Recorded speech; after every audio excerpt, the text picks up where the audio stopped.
Episode 81। पिछले episode में मैंने कहा कि ना तो तुम अपने इधर उधर से पकड़े हुए ज्ञान को जी पाते हो, ना ही छोड़ पाते हो। तुमने जान लिया कि बड़ों की इज्जत करनी चाहिए। तुम्हें किसी से भी डरने की ज़रूरत नहीं है। अपनी सेहत का ध्यान रखना चाहिए। माँ बाप की, गुरुओं की, अपने से बड़ों की बात माननी चाहिए।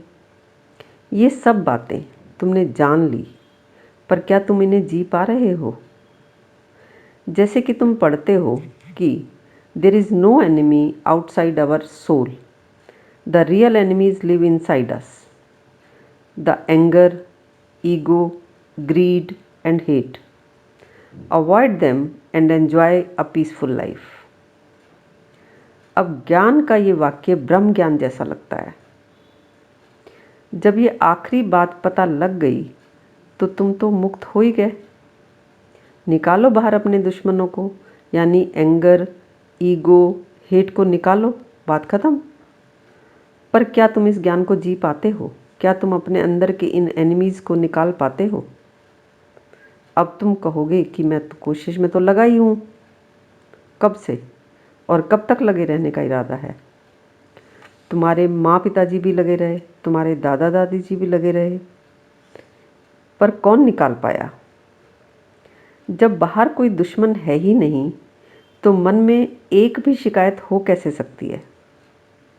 तो ये ज्ञान ऐसा शानदार रास्ता है जिस पर ना तो तुम चल पाते हो और ना छोड़ पाते हो, बस वहीं गोल गोल घूमते रहते हो। यही तो मन के कन्फ्यूजन्स हैं कि पता तो सब है पर दूसरा समझ नहीं रहा और खुद जी नहीं पा रहे।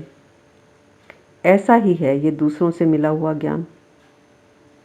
वास्तविकता ये है कि कोई भी खास नहीं है किसी और को ये बताने के लिए कि वो कैसे जिएं, कैसा व्यवहार करें। सभी के पास अपना अपना संपूर्ण जीवन है।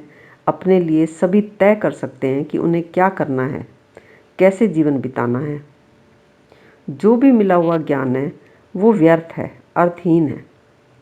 उस ज्ञान को ना तो हम जी पाते हैं, ना ही उसे छोड़ पाते हैं। जैसे कि तुम्हें कोई कहता है कि every heart has a pain, only the way of expression is different. Ordinary people hide it in eyes, while extraordinary people hide it in smile. ये बात तुम्हें जचती है, तुम्हें ठीक लगती है, पर फिर तुम कहीं पढ़ते हो, सुनते हो कि कुछ ऐसे लोग भी होते हैं जिनको लकी पार्टनर्स मिल जाते हैं। अब तुम्हें ये भी ठीक लगता है, पर ये तो दोनों बातें विरोधाभासी हैं, यानी कॉन्ट्राडिक्टरी हैं। इन दोनों को एक साथ जिया ही नहीं जा सकता। पर क्योंकि तुम्हें ऐसी ऐसी बातें सिर्फ सुननी हैं या बोलनी हैं, तो तुम इन्हें सुन भी लेते हो और बोल भी देते हो, पर ना तो इन बातों को यूज़ करते हो, ना ही इनके बारे में सोचते हो। ऐसा ही है तुम्हारे जीवन जीने का ढंग। ये ढंग तुम्हें कुछ भी सोचने में के अयोग्य कर देता है। अगर every heart is in pen, तो फिर तो कोई लक्की नहीं हो सकता जिसको अच्छा पार्टनर मिला हो। मिला है तो फिर तुम इस बात पर कैसे हाँ कर सकते हो कि every heart has a pain, जबकि दूसरी बातों पर तुम ऐसा नहीं करते। कोई तुमसे कहे कि दुनिया में किसी भी देश में गे मैरिज लीगल नहीं है, तुम कहते हो नहीं, 5 देशों में या 10 देशों में गे मैरिज भी लीगल है। तो तुम सीधा साफ साफ वास्तविकताओं को देख पाते हो, सोच पाते हो, कह पाते हो। ऐसे ही इस बात को तुम एक और एग्जाम्पल से भी समझ सकते हो। जैसे कि तुम्हारे मन में परमात्मा का विचार बहुत बड़ा विचार है, बहुत बड़ी बात है। तुम्हारे लिए वो तुम्हारे जीवन का आधार है। तुम कहते हो कि अगर मैं एक दिन भी प्रेयर ना करूं तो मेरा पूरा दिन बेचैनी में गुजरता है। परमात्मा तो हर वक्त मेरे साथ है। तो ये कितनी बड़ी बात है कि परमात्मा हर वक्त तुम्हारे साथ है, तुम्हें प्रोटेक्ट कर रहा है, तुम्हें देख रहा है। पर दूसरा कह रहा है कि ये तुम्हारी कल्पनाएं हैं। अब दोनों की धारणाओं में फ़र्क तो बहुत है, पर हैं तो दोनों ही विचार। एक तुम्हारा विचार है, दूसरा उसका विचार है। अगर ये वास्तविकता हो तो किसी के ओपिनियन की ज़रूरत नहीं है। जैसे कि तुम कार चलाकर कहीं जा रहे हो, कोई तुम्हें कह नहीं सकता कि ये वास्तविकता नहीं है।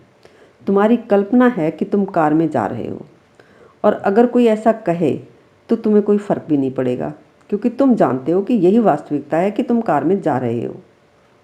लेकिन परमात्मा के संबंध में कोई कहता है तो तुम्हें फ़र्क पड़ता है। अगर परमात्मा का एहसास या परमात्मा का अनुभव तुम्हारे मन में कार की तरह वास्तव में ही होता तो तुम्हें वहाँ भी फ़र्क ना पड़ता। परमात्मा की धारणा के बारे में तुम्हारे मन में कोई वास्तविक आधार नहीं होता, इसलिए तो तुम्हारा मन डावाडोल होता है। यानी मन के मामलों में तुम्हें ये स्पष्ट नहीं है कि क्या वास्तविकता है और क्या कल्पना है। मन के मामले में तुम कहते हो, हाँ गलती तो सबसे होती है, पर जब तुम्हें कहा जाता है कि तुम अपनी गलती लिखो तो तुम ना तो देख पाते हो अपनी गलती, ना ही सोच पाते हो, ना ही बता पाते हो। पर सुनी सुनाई ये लाइन बोल देते हो कि हाँ गलती तो सबसे होती है। तुम्हें पक्का पता होता है कि गलती सिर्फ दूसरे की है। ये ज्ञान तुम्हें सोचने समझने के अयोग्य बना देता है। इसके कुछ और भी पहलू हैं जिनकी बात हम करेंगे अपने अगले एपिसोड में।